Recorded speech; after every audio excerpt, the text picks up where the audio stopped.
They won't clap for you, not when you wake at 4 a.m. while the world sleeps, not when you say no to pleasure in favor of purpose, not when you stand alone in silence while others bask in cheap praise. Discipline doesn't beg for applause. It doesn't ask for permission. It demands everything and offers nothing to the weak. Discipline is not romantic. It does not come cloaked in comfort or cushioned by emotion. It is cold. It is hard. It is ruthless. And it must be, because the world does not reward the hesitant. It does not bend to the undisciplined, lie, fraud, and unfilter. It respects only those who are willing to pay the price for greatness, the true price. Not the slogan, not the Instagram version, the bloody, brutal cost of consistency when no one is watching. There is a lie we've been told, that to succeed, we must be in harmony with our feelings. But feelings lie. Emotions waver. Desire flickers. Discipline is the unyielding force that steps in when every part of you wants to stop. It is the commander that orders the body forward when the soul whispers, rest. Ruthless discipline silences the voice of comfort. It tears off the mask of ease and reveals the battlefield beneath. To lead yourself, to lead anyone, you must be prepared to act without sentiment. You must be willing to do what is right, even when it is cruel. You must understand this. Mercy can be a poison when given too freely. The path to greatness is not paved with softness. It is carved through sacrifice, and sometimes that sacrifice includes your own peace, your own popularity, even your own heart. True discipline is a cold calculation. What must be done to win, not what feels right, not what earns affection, what works. It is the unseen architecture behind every empire, every revolution, every transformation. The great do not stumble into excellence. They construct it with the bricks of brutal routine and the mortar of unwavering focus. They do not flinch when others cry. They do not pause when others beg. They do what is necessary. This is not cruelty. This is clarity. Because when you serve a mission larger than yourself, your own comfort becomes irrelevant. When the goal is survival, victory, legacy, kindness, when misplaced, is sabotage. There are moments when the most loving thing you can do for your future is to be merciless with your present. But do not confuse ruthlessness with recklessness. Discipline has no room for chaos. It is structured, strategic, and measured. It is not emotional brutality, but emotional control. It is not the storm. It is the stone that endures the storm. You don't throw away empathy. You hold it like a sword sheathed behind your back, ready when needed, but never allowed to dull your edge. Every master you admire, every leader who shaped history, was forged in the fire of ruthless discipline. They were not born with it. They chose it, every day, against doubt, against fear, against weakness. They made decisions that broke hearts, including their own, because the mission demanded it. You will not rise to your potential until you are willing to become the kind of person who acts not for praise, but for purpose. Not for comfort, but for conquest. Now, let's speak plainly. You will be judged. You will be misunderstood. They will call you cold, harsh, distant. Let them. The world only understands ease. It does not comprehend the kind of resolve that wakes before dawn, trains through pain, learns through failure, and endures through isolation. The world sees a harsh face, but inside that face is a will forged to withstand anything. You want freedom, earn it. You want power, build it. And to build it, you will bleed, not just through effort, but through decisions that cut deeper than any wound. Because there comes a time when your next level demands not more motivation, but more discipline. Ruthless, unsentimental, clear-eyed discipline. And here's the hard truth. If you cannot lead yourself through fire, you will never be worthy of leading others out of it. If you bend to every whim, you will break under pressure. But if you steel yourself now, If you embrace discipline not as a tool, but as a code, you become unstoppable. Let others chase ease. Let them wait for inspiration. You act, you build, you rise, not because it feels good, but because it must be done. Because the mission matters more than your momentary feelings, because those who win are not the ones who feel the most. They are the ones who endure the most. They are the ones who do what others will not. And they do it again and again and again. True discipline demands sacrifice and emotional detachment. It is not guided by comfort, but by necessity. It doesn't negotiate with your moods or ask how you feel in the moment. It is born from an unflinching recognition that what must be done cannot be left to the unreliable tides of emotion. Discipline, in its truest form, separates what you want now from what you want most. That separation isn't a gentle process. It is a surgical cut between your desires and your destiny, and it must be sharp, because if you allow feelings to run the show, they will convince you that comfort is more valuable than growth, and that pleasure is more urgent than purpose. The nature of sacrifice within discipline is not about dramatic gestures. It's in the quiet, often invisible, relentless choosing of the hard thing over the easy one. Sacrifice is waking up at 5 a.m. when every cell in your body begs for sleep. Sacrifice is turning down the invitation, saying no to the short-term win, resisting the validation that tempts you to break your focus. And more often than not, no one will witness this. There will be no ovation, no badge of honor. The world rarely rewards those moments, but they are the bricks of unshakable greatness. The more deeply ingrained discipline becomes, the more natural sacrifice feels, until, eventually, choosing discomfort becomes your comfort zone. The real challenge lies not just in the physical actions of discipline, but in the internal war it wages against emotion. Emotions are loud. They demand attention. They are seductive, persuasive, and persistent. Discipline, on the other hand, is quiet. It doesn't scream, it insists. It doesn't cry for attention. It waits in silence for your loyalty. And that loyalty is tested when everything inside you says, "Take it easy." And the voice of discipline calmly whispers, "Keep going."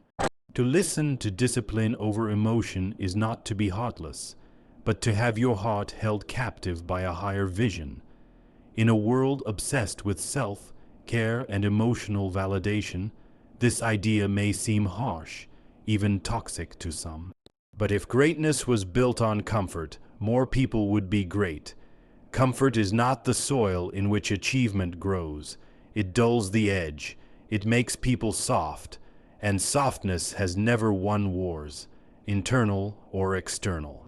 When you feel tired, discouraged, angry, or anxious, discipline doesn't indulge the feeling. It acknowledges it, then demands action anyway. That's the ruthless beauty of it. It does not erase emotion. It overrules it. It leads from necessity, not sentiment. You do it not because it feels right, but because it is right. And make no mistake, this emotional detachment is not denial. It's not numbness. It's a conscious elevation of mission over mood. There is nothing noble in being a slave to how you feel. There is nothing powerful in letting momentary urges rewrite long-term goals. Discipline calls you to operate from principle, from logic, from the unwavering clarity of what must be done. It trains you to see beyond today, beyond fatigue, beyond temptation. It trains you to build a mind that refuses to flinch at pain, because pain has become familiar, not welcomed, but mastered. Many people confuse motivation with discipline. Motivation comes when it wants. Discipline shows up when it's time. Motivation is emotional. It's about energy, inspiration, enthusiasm, but discipline is mechanical. It doesn't care whether you're excited or exhausted. It moves according to command, not condition. That's why emotional detachment is crucial. It is the only way to sustain momentum when motivation dies, which it always does. The most successful people in the world are not motivated every day. They're disciplined every day, and that difference between energy and execution is everything. The cost of true discipline is often isolation. You become the person who chooses work over distraction, effort over ease, silence over noise. You begin to move differently. People won't understand. They'll call it extreme. They'll say you've lost balance. But what they don't see is that the scales were never even to begin with. The world leans toward mediocrity. To move against it requires an equal and opposite force, and that force is the cold, unrelenting discipline that doesn't care if you're liked, understood, or applauded. Leadership and personal mastery are not romantic journeys. They are relentless confrontations with reality.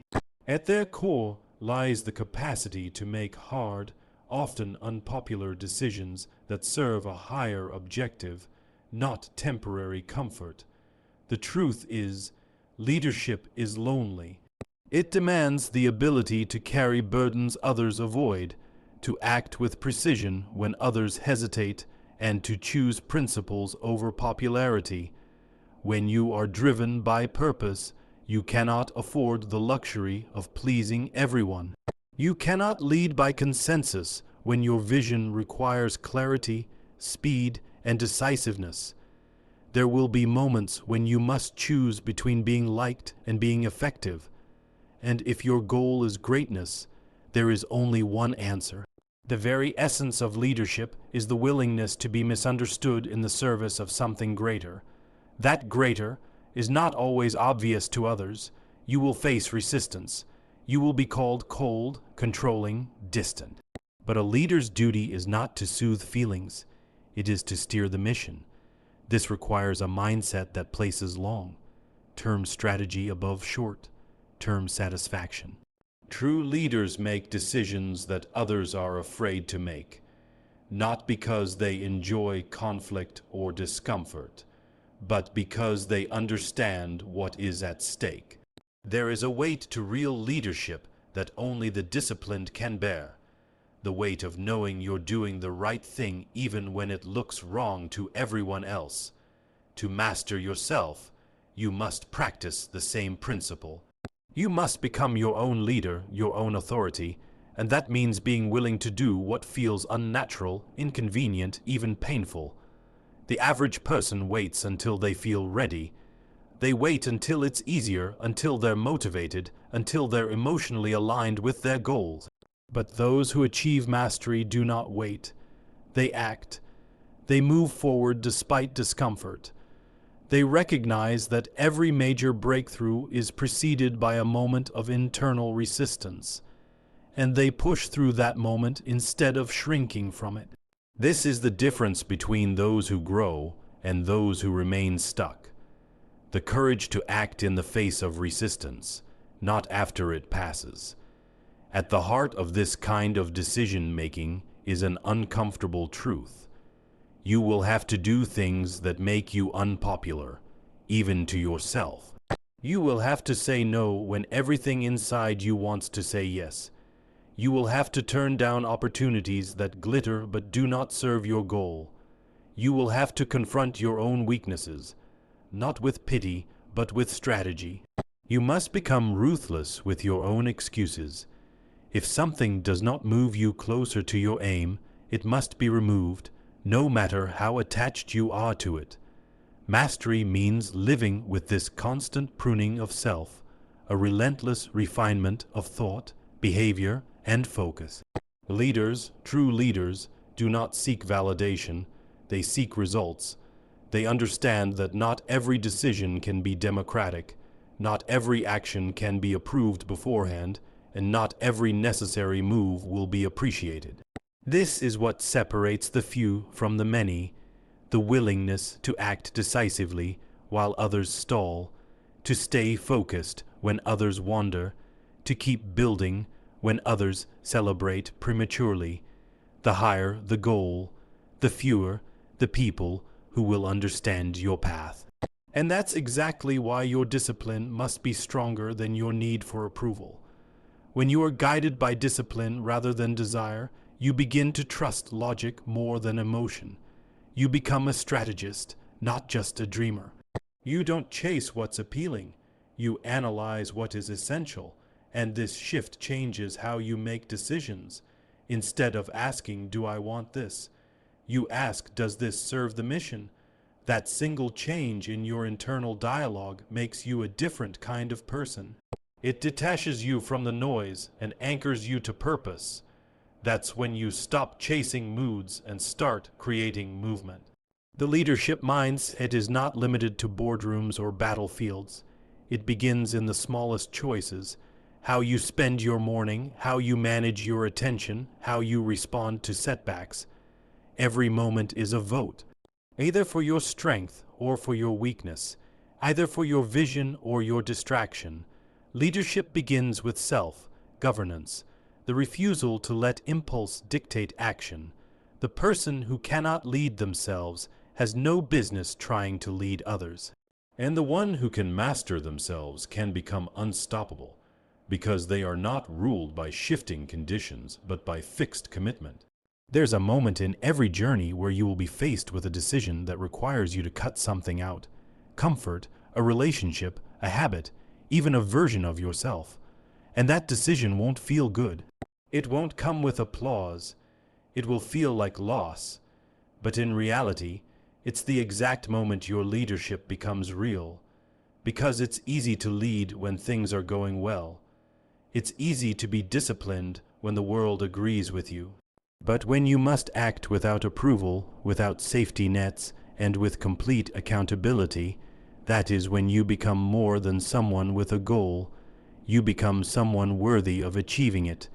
Discipline, though cold and merciless at times, is the foundation of freedom, power, and lasting success. Most people misunderstand this paradox. They assume that freedom means doing whatever you want, whenever you want. But that kind of freedom is a mirage. It's impulsive. It's chaotic. It leads to slavery of another kind. Enslavement to distraction, emotion, bad habits, and regret. Real freedom, the kind that builds meaningful lives, impactful legacies, and unshakable inner strength, comes from structure, from self-control, from ruthless, consistent discipline. When you master your discipline, you take control of your future. You stop being reactive and start becoming strategic. You stop chasing moments and start building momentum. There is a brutal truth that separates those who succeed from those who stay average. Freedom is earned.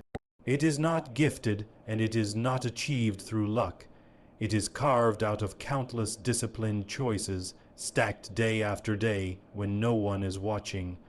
Those who rise in this world are not the ones who avoid hardship, but the ones who submit to it willingly through discipline. Every early morning, every sacrifice, every moment of focused work in the face of fatigue, that is the currency with which you purchase true freedom, and it never goes on sale. Power, too, is built the same way. Not through brute force, not through charisma alone, but through mastery over self. A person who cannot control their own mind, their habits, their time, their desires, they will never hold power for long. Even if they gain it, they will lose it, because power without discipline is always temporary. It collapses the moment pressure appears, but power that is forged through relentless self-command and is enduring. It is internal, not circumstantial. The most dangerous person in any room is the one who has learned how to govern themselves completely, because they are not swayed by distraction, not weakened by comfort, and not slowed by doubt. Lasting success, real, unshakable success, is never accidental. It is the byproduct of discipline repeated until it becomes identity. Anyone can be successful once. Anyone can work hard for a day or for a week. But those who sustain success over years, who become forces of influence and impact, are those who live by discipline as a non-negotiable law. They don't treat it as a tool. They treat it as oxygen. Discipline becomes the default, not the exception. Their routines are locked in. Their mindset is hardened. Their standards are elevated far beyond average, and that's why their results are extraordinary. What most people call luck in successful individuals is often just the compounded benefit of disciplined living. The world sees the outer result, not the inner war. It sees the house but not the bricks, the title but not the effort, the applause but not the silence. Discipline is invisible, and that is why it is so often ignored. But it is also why it is so powerful. It shapes everything behind the scenes, creating outcomes that seem effortless but are anything but. It is the unseen engine that drives every long-term achievement. Without it, your dreams will collapse under the weight of inconsistency. There is a quiet dignity in living with discipline. You begin to feel the strength that comes from knowing you can rely on yourself. You don't need to wait for the perfect mood or the ideal environment or external motivation. You move regardless. That kind of internal command is rare, and it is respected. Others may not understand it, but they will sense it. They will notice the sharpness in your eyes, the certainty in your movement, the clarity in your decisions. That's what discipline does. It refines you into a weapon, polished, precise, focused, not chaotic, not desperate, but deliberate and dangerous in the best possible way. Even in failure, discipline protects you, because a disciplined person doesn't fall apart when things go wrong. They reset and return. Discipline trains you to be resilient. It teaches you how to recover, how to rebuild, how to keep moving forward without theatrics or emotional collapse. While others spiral in doubt and panic, the disciplined adjust course and continue execution. It doesn't mean they feel nothing. It means they don't let feelings dictate action. They are driven by purpose, not pulled by impulse. That difference in posture between reaction and intention is the essence of sustainable success. Discipline doesn't make life easier. It makes you stronger. It doesn't eliminate problems. It equips you to face them. And it doesn't guarantee you'll win, but it guarantees you'll be ready. Every day you practice it, you grow sharper. Every time you choose it, you shed another layer of weakness. And over time, the small victories build into unshakable confidence. Not arrogance, not ego, but quiet, earned certainty. The kind that no one can give you, and no one can take from you. So when you choose discipline, you're not choosing suffering. You're choosing transformation. You're choosing to live with intention instead of accident. You're choosing power over passivity, clarity over confusion, purpose over pleasure, and most of all, you're choosing freedom, the kind that only comes when you're no longer a slave to your lesser self.